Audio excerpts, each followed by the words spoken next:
जय सिया राम, जय सिया राम। सभी देशवासियों को जय सिया राम। मैं डोली माँ दिल्ली से। मैं भी एक सनातनी हूँ और सनातन में रहती हूँ। और हिमांगी सखी, आप क्या बोलना चाहती हो कि जहाजी होते हैं और एक दूसरे को करते हैं। पहले आप सखी संप्रदा से हो, आप उसमें रहिए। इससे पहले आप बंबई में थे। बंबई के आपके कारनामे बताइए कि आपके कारनामे क्या क्या हैं। बंबई से आप कैसे भगाई गई, फिर आपने साधुओं के अंदर आके सखी संप्रदा में आई और आने के बाद वहां भी आपने अत्याचार किया, वहां भी आपने अच्छी बुरी की, तो वहां से भी आपका मुंह काला हुआ। ठीक है, बार बार किन्नरों के ऊपर जहादी किन्नर हैं, ये करते हैं, वो करते हैं। और लक्ष्मी नारायण त्रिपाठी को बार बार बोल रही है कि इतना बड़ा आचार्य होके और इंदौर में जाके चेला हो गया कुछ पैसों के लिए और लक्ष्मी हाजी हो गया। लक्ष्मी हाजी नहीं है, लक्ष्मी नारायण त्रिपाठी है। ठीक है, और उसका बैकग्राउंड हमें पता है कि कहाँ से है, कहाँ से नहीं है। और आप बार बार इन चीजों को मत दोहराओ। आपको किन्नरों से कुछ लेना नहीं है। आप किन्नरों के बारे में इतनी क्यों टिप्पणियां कर रही हो, किस लिए कर रही हो? आपका क्या मतलब है?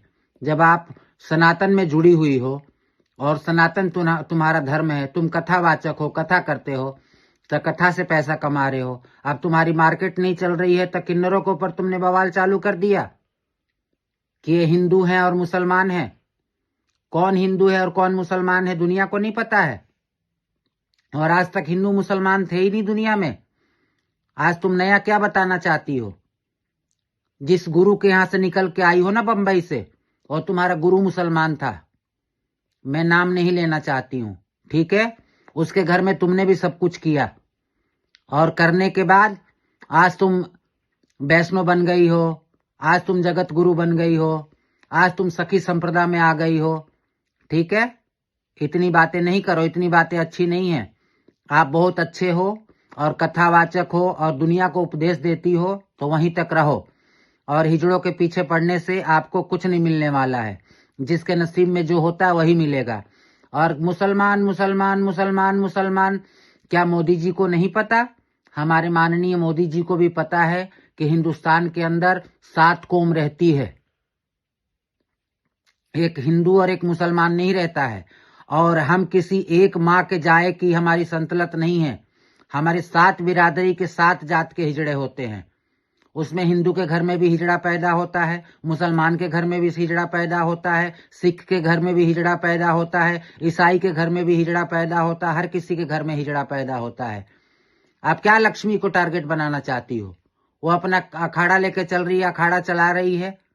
आप वैष्णव पद्धति से वैष्णव अखाड़ा खोल रखी हो, तो हम आपके अखाड़े में इंटरफेयर कर रहे हैं? जो आप इतनी बात कर रही हो 4 किन्नरों को लेके और इतने बड़े बड़े संबोधन कर रही हो कि मार देंगे, काट देंगे, ये कर देंगे। आज तक आपको किसी ने नहीं मारा। आपको 20 साल हो गया।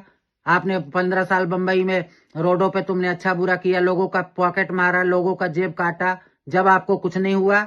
जब वहां से आप भगाई गई तो आके यहाँ पे सखी संप्रदा में आ गई।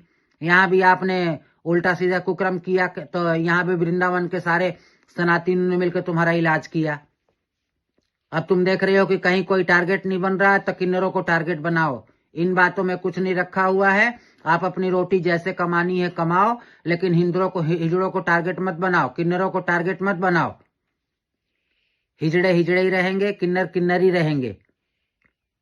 आप ये मत समझाओ पब्लिक को सब पता है। यूट्यूब का जमाना है, सोशल मीडिया का जमाना है, कौन जजमान नहीं जानता है। और आप इतनी अच्छी थी और जगत गुरु बनना चाहती थी, तो आपने लीकम क्यों पताया? आपको क्या जरूरत थी लीकम पताने के लिए? सबसे बड़े जहादी तुम हो जो लीकम पता के नागले होके और तुम इतनी बातें कर रहे हो।